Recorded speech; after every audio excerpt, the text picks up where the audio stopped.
Hello बच्चों, आज मैं टॉपिक ले रहा हूँ ग्रेविटेशनल चैप्टर में जी की बात करेंगे, यानी स्मॉल जी की, एक्सेलरेशन ड्यू टू ग्रेविटी।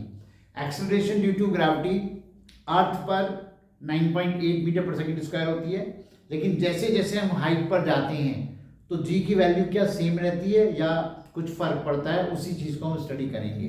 तो effect of height on g, हमारे टॉपिक का नाम है of height on g. Effect of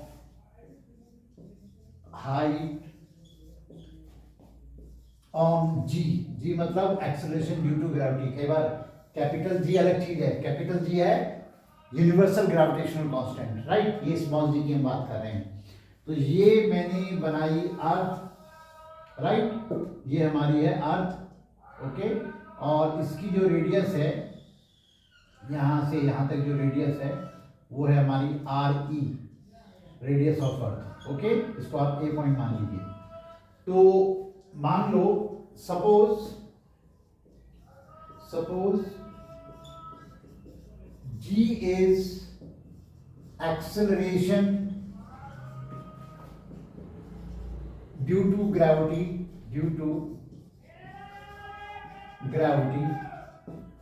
on earth surface, right. तो ये हमारे पास जो हम वेट लेते हैं वो mg होता है, W equal to mg, gravitational pull, right. और हम न्यूटन्स लॉ ऑफ ग्रेविटेशन से लेते हैं g m1 m2 upon r square. तो that means here mg is equal to हो गया g me m upon r square, right. ठीक है ना। एक तरफ ने फोर्स की वैल्यू mg निकाल ली F is equal to ma से, और दूसरी न्यूटन्स लॉ ऑफ ग्रेविटेशन से हमने निकाल ली कि इतना फोर्स इस पे लग रहा होगा। m मास की बॉडी इस पॉइंट पर रखी हुई है, ए पॉइंट पे, यानी ऑन दी। इस पे बेटा m से m खत्म हो जाता है, तो ये आपका बनता है g is equal to g m e upon r e square, number 1 equation, okay. अब हम अर्थ से कुछ हाइट पर जाते हैं, यानी कि मान लो ये डिस्टेंस हमारे यहां तक चले गए, इसको आप बी पॉइंट मान लीजिए। बी पॉइंट पर हम एम मास को लेके चले गए, और यहां से यहां तक की डिस्टेंस हो गई h, राइट। ठीक है ना। तो हम यहां पर हमारे पास क्या सिचुएशन होगी, अब यहां पे acceleration due to gravity g मानी थी, यहां पे g डैश मानेंगे इस जगह पर, राइट। तो इसको मैं बोल देता हूं या लिख देता हूं, suppose g dash is acceleration due to gravity at height h, right. कितनी होगी g dash, ये देखिए यहां कितनी थी g। तो यहां पर सेम कंडीशन अप्लाई करेंगे, तो ये हो जाएगा mg dash is equal to G M E M upon R E plus H whole square, right. Distance कितनी हो जाएगी, यहां से यहां तक की डिस्टेंस कितनी हो गई, आर ई प्लस एच, यानी इसको हम देखिए आर ई प्लस एच, यानी जिसको हम स्मॉल आर बोलते हैं, यानी कि ऑब्जेक्ट की सेंटर से डिस्टेंस स्मॉल आर, यानी are E plus H, okay. कई बार हम स्मॉल आर डायरेक्ट यूज कर लेते हैं, वो कोई दिक्कत नहीं, वो भी लिख सकते हैं, है ना। एम से एम खत्म हो गया, तो यहां पे आपका आ गया g dash is equal to G M E upon R E square, number 2। ठीक है बेटा। अब हम क्या करेंगे, सेकेंड इक्वेशन में फर्स्ट इक्वेशन को डिवाइड करेंगे।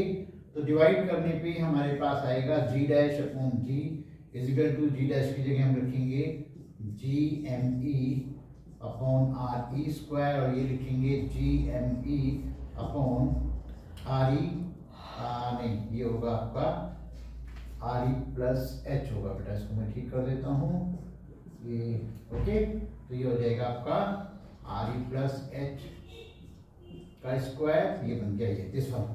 जी एम ई आपस में कट रहे हैं, है ना। तो ये बन जाएगा are E square upon R E plus H का स्क्वायर, ओके।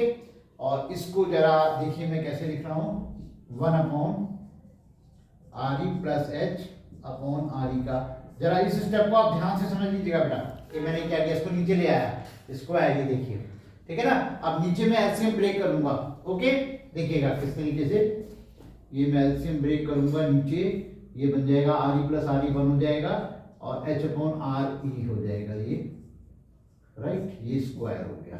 तो फाइनली जो है हमें क्या मिल रहा है, तो ये जी डैश अपॉन जी की वैल्यू है, तो ये आपका जी डैश अपॉन जी की वैल्यू है, ये यहां लिख देता हूं मैं, g dash upon g is equal to 1 upon 1 plus h upon R E का स्क्वायर।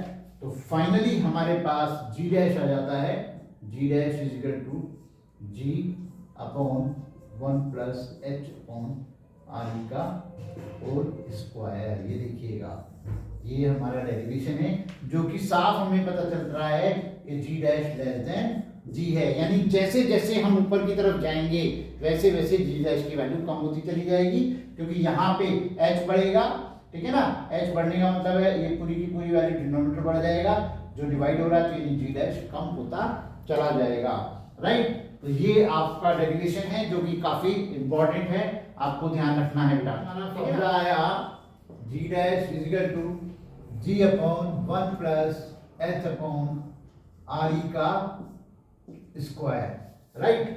तो अब इसको देखिए, थोड़ा सा हम समझ लेते हैं इसमें, इसको वापस हम ऐसे लिख लेते हैं, जैसे ये हमारा फॉर्मूला है, तो इसको मैं वापस लिख लेता हूँ g upon R E plus H,